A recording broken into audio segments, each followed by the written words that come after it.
So, Tom, who wins a fictional fight? Whomever the writer wants to win in that particular moment is the obvious answer, of course, but it doesn't make it any less fun to talk about those hypotheticals, eh? When we make our top 10 fighters lists for the world of Ice and Fire, many may be under the impression we view it as a gauntlet, where that fighter can beat everyone ranked below them, which just isn't the case. Power levels aren't a thing in Thrones, and the old adage of styles make fights is more than appropriate for such a grounded piece of fiction. Which got me and Tom thinking and led to some fun discussions about our top 10 fighters nightmare matchups for our Westeros Fighters vid. Whose physicality, mentality, weapon, or fighting style is best suited to take down who? Just a couple of rules to make clear here before we get started. Number 1, we're only considering the fighters from the Westeros vid. If they're not on our top 10 Westeros fighters list, which you can watch here if you need a refresh, they can't be used. Number 2, we will be considering the psychological impacts these warriors may have on each other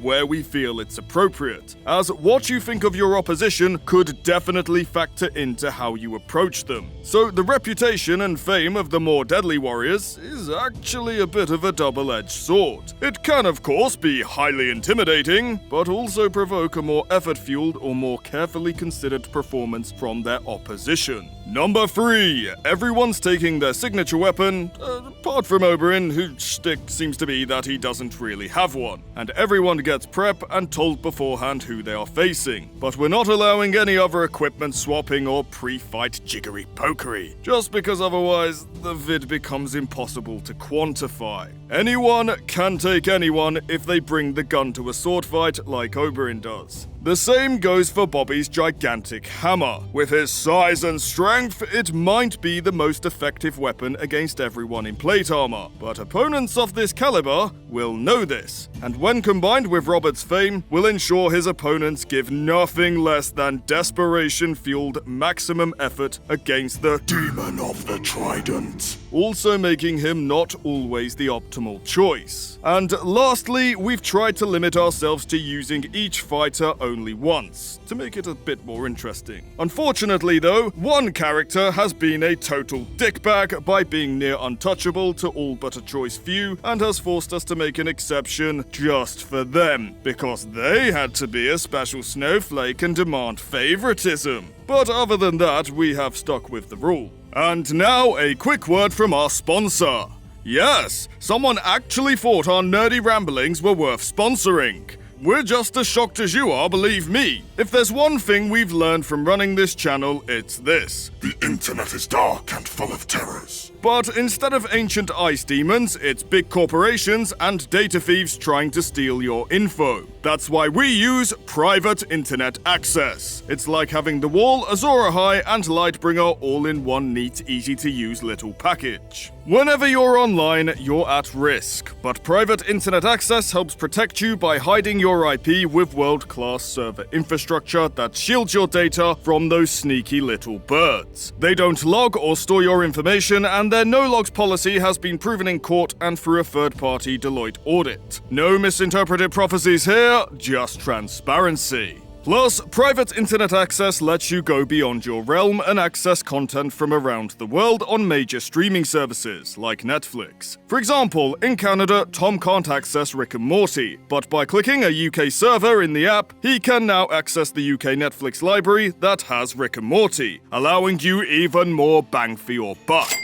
With over 30 million downloads, availability on all platforms, and protection for unlimited devices, private internet access's risk-free 30-day money-back guarantee is unbeatable. Right now, they're offering a special discount to the Fandome audience. Nope, it's not newborn babies to sacrifice to the others. I did ask, they said no. Anyway, that discount is 83% off and 4 extra months for free. That's just about $2 a month, roughly the price of a cup of tea. I'm British, Tom, the word coffee just sounds like treason coming out of my mouth. Huge thanks to Private Internet Access for sponsoring this video. Check out the link below. Now back to the show.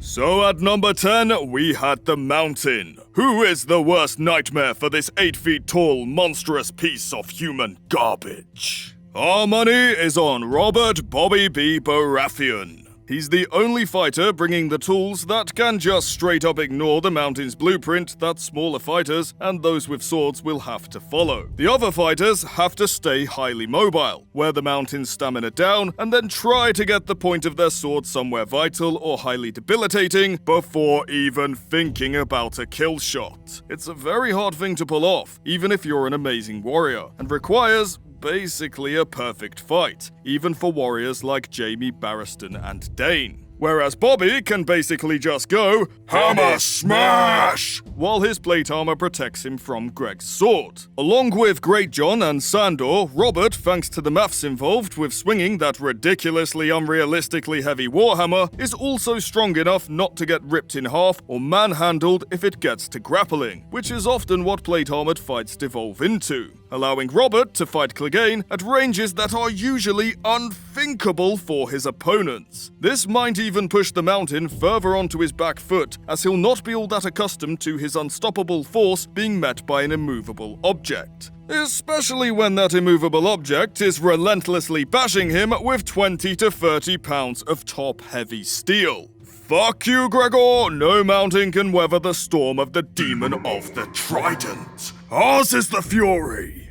At number 9, we had Sir Bronn of the Blackwater, son of, you wouldn't know him, who is the ultimate foil to this crafty sellsword.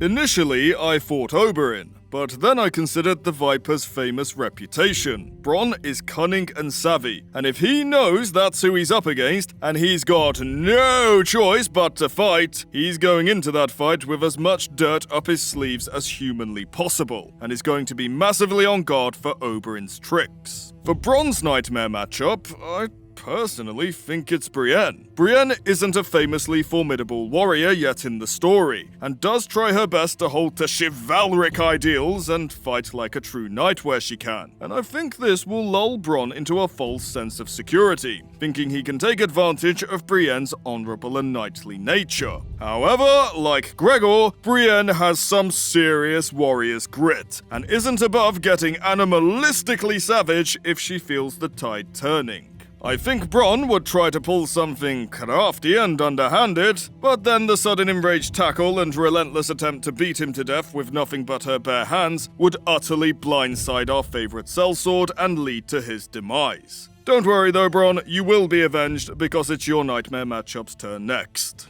At number 8, we had Brienne, the badass babe of Tarth. Who's best to take down the strongest lady in the land? That would be the strongest man in the land. The mountain is quite literally Brienne's worst nightmare in a fight. Everything she does really well, he just kind of does better.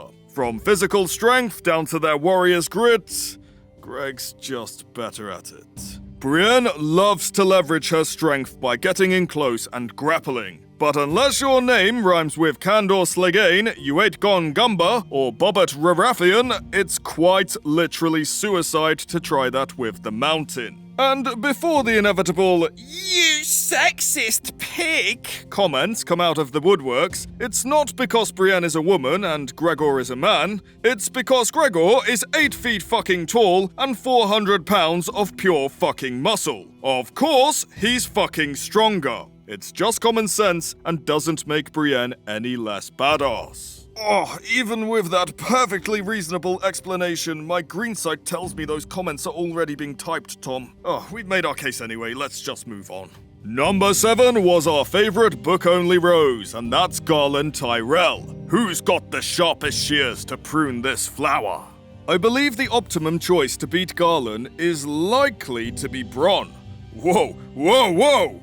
Not because Bronn is a comparable swordsman or skilled warrior of note. Put your pitchforks down, please. It's because Bronn isn't a comparable swordsman or skilled warrior of note. Oberyn, Jaime, Robert, Dane, Selmy, they would all have it in them to beat Garland, no doubt. But Garland knows who these legends are. He would give them no less than 10,000% of his effort and be extremely on his toes if he had to fight any of them. And he might get lucky. Remember, he is a top-tier swordsman, and the skill gap at the top is not as wide as you often think. On the other hand, Bronn is a lowly, light-armored sellsword. Basically, human trash scum. And if one thing keeps getting made apparent, it's that nobles seem to constantly make the fatal habit of forever underestimating him. Garland might view Bronn as beneath his skills and not feel as under threat, and this may cause a laxing guard and an overconfidence that Bronn, being the crafty bastard he is, would take advantage of immediately with a well-placed chunk of dirt thrown into Garland's eyes. Not literal dirt, but you get what I mean. Underhanded tactics. Garland, as a chivalrous and honourable knight, may not be accustomed to such foul play, and I think it actually might get the better of him. It's kind of a Buster versus Mike situation. Bronn couldn't pull it off against the same opponent twice, but then again, that first time is all he really needs in a fight to the death. At least until the others rock up at any rate. And while we're on Garland's section, I just thought we'd note, he isn't really a nightmare matchup for anyone, but from how he's spoken of, he comes across as the solid all-rounder. That is to say, he wouldn't absolutely wipe the floor with anyone specifically, but neither would he go down easy to anyone on the list, and he could beat many of these guys after a good fight if the day is his. So sorry dude, hopefully you'll be able to prove us wrong in that next book that we're never getting. Moving on. At number 6 we had Sandor Clegane. Who's the best vet to put this wild dog down? My initial thought was Robert, but upon deep, introspective reflection, I actually think Sandor is the only one on the list who is both, and trust me, you need both, strong enough and smart enough to just drop his sword and try to rip that hammer out of Bobby B's hands before he can start can opening with it. I still think Robert would win more times than not, but against Sandor, it would be messy, and I would not count that dog out for a second. The best bet I would wager is actually Jaime Lannister. Jaime, before he loses his hand, perpetually thinks himself above everyone when it comes to sword-playing combat. But we do get enough insight into his mind to know one thing. And that is, Jaime is extremely cautious of Sandor. And that says a lot about the scrappy dog's swordsmanship. When the most arrogant and egotistical douche on the list sees Sandor as a completely viable threat, you know damn well Jaime is going into the fight with the correct mindset of, don't fuck around, not even for a second. And when Jaime isn't fucking around, he can beat pretty much anyone. So, Jaime is Sandor's nightmare matchup, not because Jaime's skills, build, or weaponry counters Sandor, but because Sandor's deadliness brings out the full potential Jaime. It's actually more of a compliment to Sandor than it is to Jaime when you think about it. At number 5, it was our favorite grandpa knight, Barristan the Badass, in his old age. Who is dangerous enough to take out the old man who will likely still be kicking ass and taking names even on his deathbed? Honestly, I think your money is best placed with Sandor. Again, I did initially think Robert, but I feel that Barristan in his old age is wise and would recognize the threat of that hammer in Bobby B's hands, approaching the fight with a fuck ton of caution and careful planning that would lead to a better performance than a fight against the bestial savagery of the Hound. Just to clarify, I am referring to Barristan in his old age, like we did in the video. Prime Barristan has no nightmare matchup. Prime Barristan is the nightmare matchup, and it matters not who he's facing. If you want to get one up on old man Barristan, you need to bring more than just skill with a sword. While I do think Barristan could deal with the mountain savagery and eke out a win, I put that down mainly to Gregor's middling levels of actual fighting skill, and despite the mountain having good warrior instincts, his supreme lack of intelligence and cunning, which Barristan can capitalize on. You don't get that with Sandor. You've got nearly Gregor levels of size, strength, and savagery to contend with, but with none of the weaknesses to exploit. Sandor is a wickedly skilled swordsman, one of the most cunning warriors around period, and can focus his rage into his fighting output without becoming a mindless, reckless animal like his brother. Old man Barristan has the heart to fight for a good long while, and while I wouldn't count him out, in his old age, I don't think he'd have enough in the tank to withstand Sandor's onslaught. Especially if plate armor is involved, as that can quite often turn a sword fight into a drawn-out slugging match if grappling isn't an option. And against someone as big and strong as Sandor, it's at the very least highly inadvisable to have a bosh at wrestling him if you aren't of a similar size. Barristan is 62 at the end of the day though, so let's cut him some fucking slack. He's still an absolute badass. At number 4 we had Oberyn Martell. Who's got the anti-venom to counter these poisoned fangs? Oberyn is a fucking nightmare for this type of video. He's basically the Westerosi answer to Batman, and with prep and poison, he will stack the deck in his favor against anyone brave enough or stupid enough to face him in a duel. What you need is a fighter that knows what it is to deal with bad odds, but has the knowledge and experience to overcome them regardless. In that regard, we can think of no one better than Barristan Selmy, and we actually think his odds are best when he's an old fart. Against a crafty bastard like Oberyn, wisdom is likely to hold more value than youth. Knowing when to be ready for anything, and having learned never to underestimate your opponent, will serve you better than a bit more stamina and a bit more oomph in your swings. As long as Barry knows beforehand not to let himself get so much as scratched, he'll find a way to defang and de-life our favourite Dornish prince with a game plan only many years of experience and wisdom can produce. Sleep well, sweet prince. For number 3, it was Jaime Lannister. Who's got it in them to claim the title Kingslayer? Slayer. So Tom, how do you beat a really good swordsman with a really good sword? Why, with a better swordsman who has a better sword, of course! Robert's hammer or Oberyn's spear is fine, but like Selmy, it's going to provoke this more intensely focused and carefully planned out response from Jaime, due to his own weapon putting him at the disadvantage. The optimum choice against Jaime is his mentor Arthur Dayne. Don't get me wrong, I think Jaime would run Dayne absolutely ragged. But when it comes to swordsmanship, I see Jaime like Anakin and Dayne like Yoda. Jaime's got a higher ceiling of potential due to his once-in-a-generation natural talent, but Dayne has climbed higher and refined his skills more so than Jaime did before losing his hand. Hey, Jaime's got more in common with Anakin than I thought.